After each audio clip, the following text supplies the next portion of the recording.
I've had some bad days since I started work as a private investigator, but I'd never woken up dead before. It all started the week before, on a cold and wet Sectober day in Ankh-Morpork, the oldest and most depraved of all the cities on the Discworld. But hey, you've got to love it.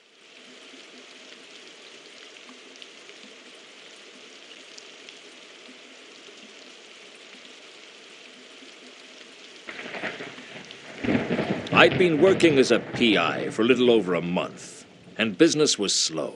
Hiring an investigator to look into your business requires trust, and the amount of trust in Ankh-Morpork wouldn't fill a cup. And it's a small cup I'm talking about. Sure, people trust that you don't get on the wrong side of the patrician. People trust that you don't walk into the shades alone. People trust that the Assassin's Guild will fulfill their contracts or double your money back. Yeah, people even trust death. Just don't ask them to trust their mothers.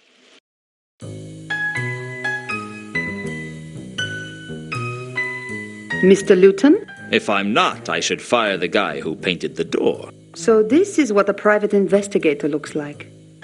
I expected someone more heroic. Heroism costs extra. What can I do for you, Miss... Mrs., actually.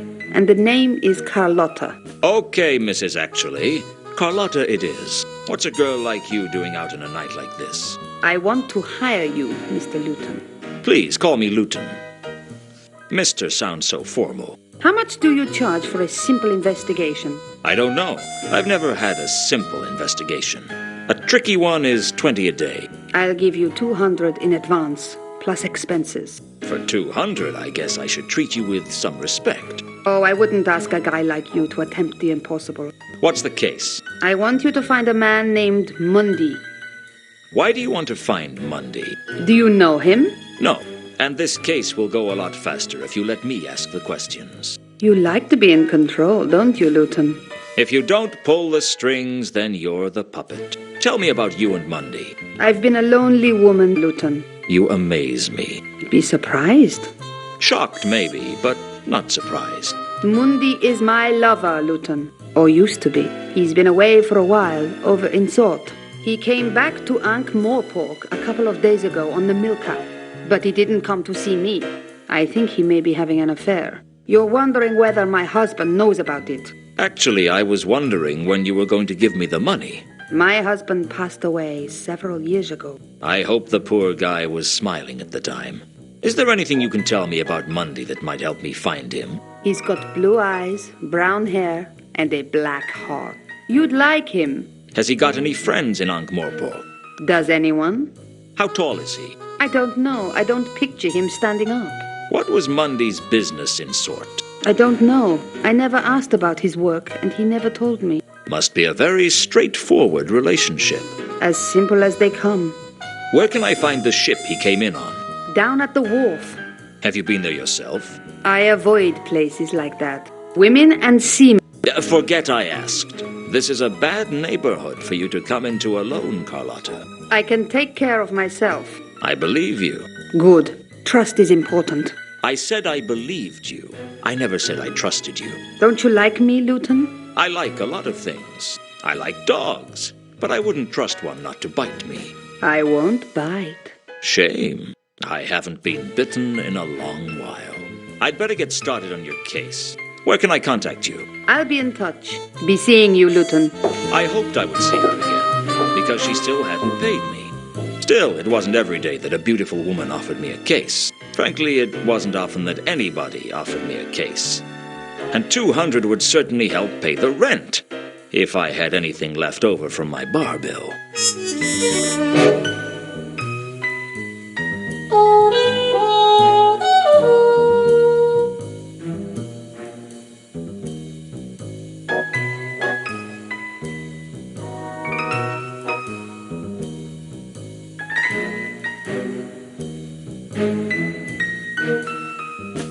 I had purchased a large indexed scroll rack to keep track of all the cases I was going to handle. The Mundy case made it 2.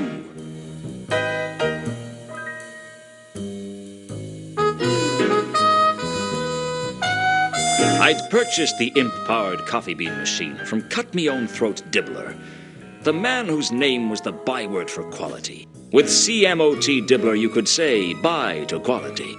I'll say this for the ICBM. It made coffee strong enough to blow your head off. On the downside, the imp tended to use most of the beans to fuel its own addiction. Some days the poor thing was so jittery the coffee machine would vibrate off the shelf. Sapient pearwood comes from a plant so magical that it is totally impervious to all forms of magic, and so valuable that thieves have cut each other's throats to own it. Unfortunately, I couldn't afford a desk made out of it, so I made do with pine. It's a nice desk, though.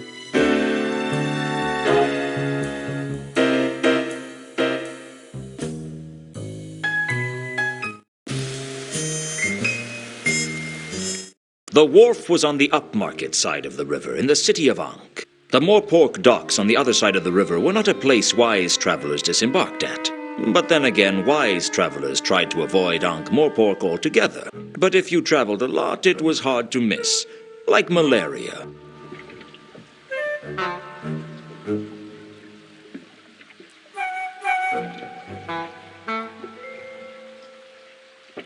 Are you the first mate? Shiver me timbers! Hoist the main brace! Let's start again. Are you the first mate? Aye, that I be. You're not going to get any money off me, so you can drop the fake accent. Sorry, you know how it is. Some people are stupid enough to fall for that sort of thing. What can I do for you? When do you sail? As soon as we've got her loaded. How much is passage? Where are you looking to go? I don't know. Sort, perhaps. We've just come from there. It'll be a long time before we get back there again. Did you bring any passengers? Sure. We always try to take a couple of passengers. They pay their way, and if there's a big storm, they are very useful as to sacrifice to the angry sea gods. Of course, we tell people they were washed over the side.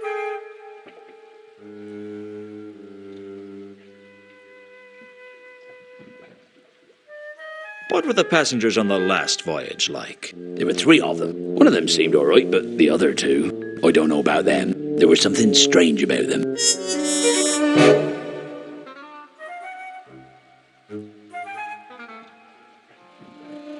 Do you sacrifice passengers often? No, the captain doesn't like it. He says it's bad for business. I said that we were advertising ourselves as offering an exciting tour of the Circle Sea, but he pointed out that most people would expect the tour to be above the water. If I'd had my way, we'd have thrown some people off the last voyage. Bad omens? The whole crew had a bad feeling of dread from the moment we set off.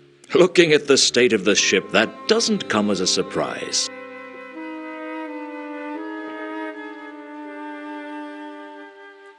What was strange about these passengers? I don't know. One of them seemed kind of foreign. I mean, more foreign than most. What do you know about a woman named Carlotta? Doesn't ring any bells, I'm afraid.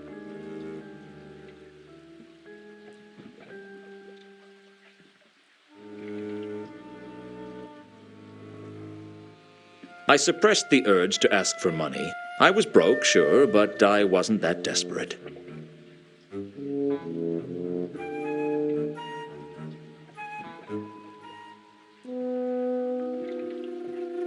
What was strange about these passengers?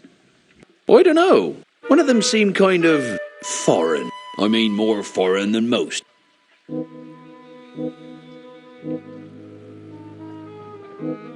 Well, safe voyage, if that's possible.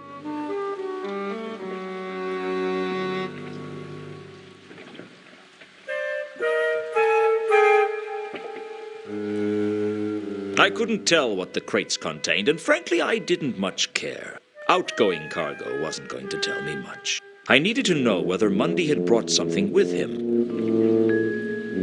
The sailor was busy loading the ship, and I decided not to disturb him.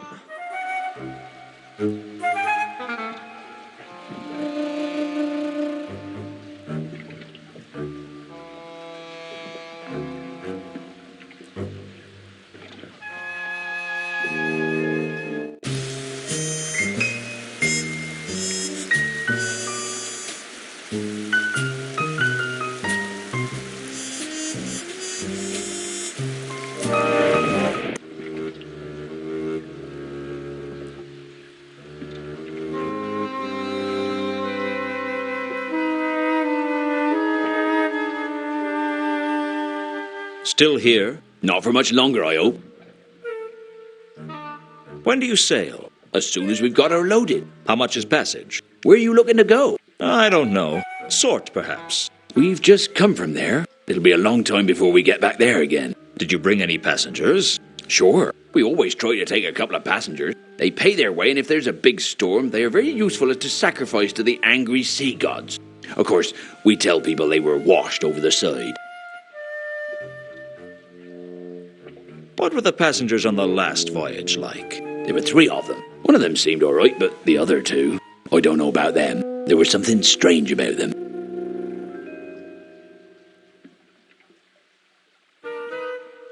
What was strange about these passengers?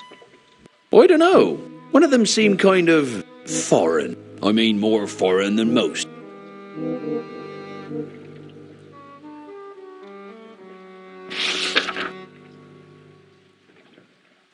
Was there a man named Mundy on the last voyage? It's funny you should ask that. You're the second person today to have an interest in Mundy. Who was the first? A dwarf. He didn't give his name. I don't think he was from round here, though. What about Mundy? What was he like? I don't pry into the passengers' business. But for a man who came on board pretty happy, he seemed pretty unsettled when he left. Not that I blame him. Something was definitely amiss on this last voyage. Do you know where he is now? Monday? No. Like I said, I don't pry into passengers' business. Unless you actually look through their luggage after they've been washed over the side. Hey, what are you inferring? I'm not inferring anything. I'm implying that you might have had a look at their luggage at one point. If I had, I certainly wouldn't admit it to you. Which either means you didn't look, or you didn't find anything of interest. You better watch your steps, son. It's not good to make accusations like that. Don't worry. Anything we discuss is strictly between you, me, and anyone else I tell.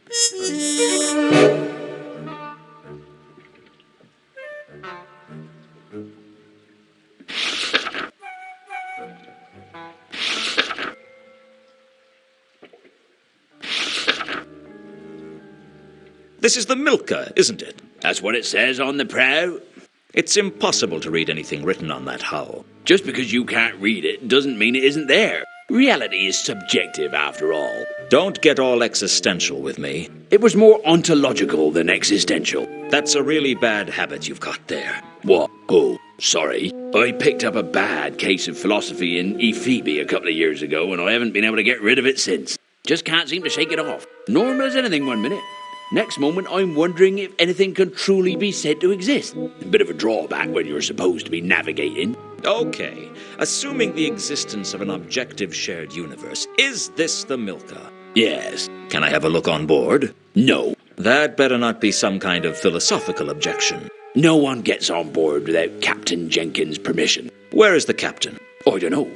But you could try the Cafe Ankh. He usually goes there when he's in Ankh-Morpork. If it exists, of course.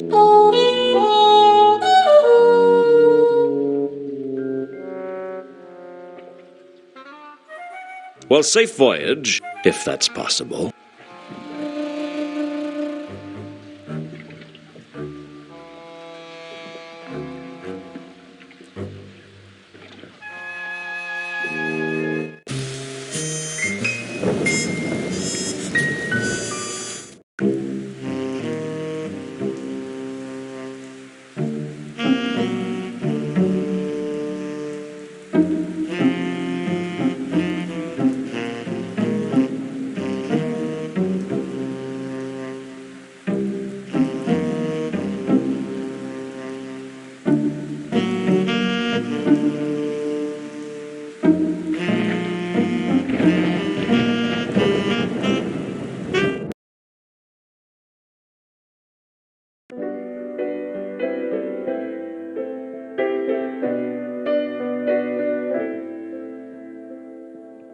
You can't recall if the whiskey knocked you flat, or if everything was a blur when you met her.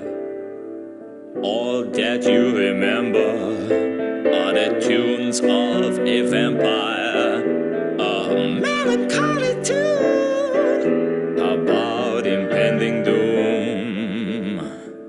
I'll fetch your tankard, fill it to the brim. A cask of stale, broken drum ale. Wondering how long till you meet again on the bank of the Ankh. Too much to drink, you could barely even think. Too much bear hugger. I thought I told you never to play that song again. Sorry, Mr. Luton. It's just I wasn't expecting you to call by tonight, and... You weren't expecting me? It's only been 8 years, Samael. I guess my memory ain't what it used to be. I don't know why Samael put up with my temper. He could have broken every bone in my body if he'd wanted to. But that's what made him special, I guess. That he'd take almost any kind of abuse from the clientele, and he'd still be there at the piano, playing better than anyone else in Ankh-Morpork.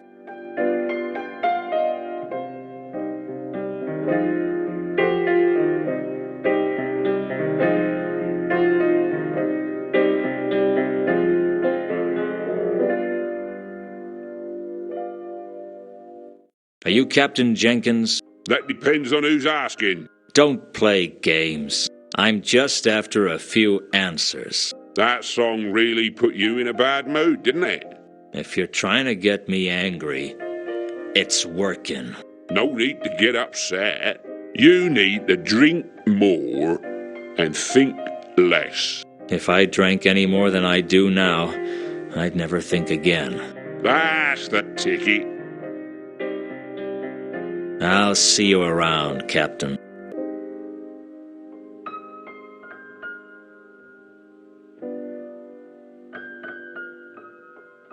Hello, Nobby. Hello, Luton. How you been keeping? I've been worse. Of course, I've been better, too. And I've been a hell of a lot better and not much worse. That's good, isn't it? Don't worry. If Commander Vimes sees us together, I'll tell him I made you talk to me. It's not that I don't like you, Luton. I mean, we was friends and all. But it's just, well... It's just he'd bite your head off if he saw you talking to me. He'd go spare.